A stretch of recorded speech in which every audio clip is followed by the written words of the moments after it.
ওরা আমাদেরকে যথাযথ সেবা দিচ্ছে না, সরঞ্জামাদি থাকার পরেও। দুয়ের স্বপ্নের দিয়ে হবে না, বাস্তবে স্বপ্নের রূপ দিতে হবে, বাস্তবে মেডিকেলের জন্য কিছু কাজ করে দিতে হবে। এটাই হচ্ছে আপনাদের প্রতি বিশ্বাস অনুরোধ। এই লক্ষ্য অর্জনের জন্য তারা আন্দোলন করছে।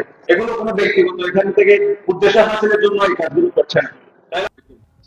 ফটিকছড়ির স্বাস্থ্যসেবার মনোন্নয়ন ও আগামীর সমৃদ্ধির লক্ষ্যে এক বিশেষ ঈদ পুনর্মিলনী ও মত বিনিময় সভা অনুষ্ঠিত হয়েছে গত ৩রা এপ্রিল শুক্রবার নাজিরহাটের স্বনামধন্য শিক্ষা প্রতিষ্ঠান নাজিরহাট আদর্শ উচ্চ বিদ্যালয়ের হলরুমে ফটিকছড়ি উপজেলা স্বাস্থ্য সংস্কার পরিষদের উদ্যোগে এই মিলন মেলা সম্পন্ন হয়। জেলা কেন্দ্রিক স্বাস্থ্য কেন্দ্রে যাওয়ার প্রয়োজন পড়ে না। আমরা যখন প্রতিবাদ করি, অনুষ্ঠানে প্রধান লক্ষ্য ছিল নিরাপদ ও সুস্থ ফটিকছড়ি গড়ে তোলার পথ্যে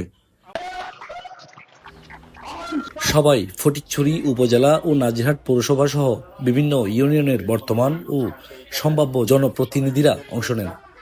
নির্বাচনের এক মুহূর্তে দেখছিলাম যে ফেসবুকে সরকার গঠন করে রয়েছে অন্য একটা দল।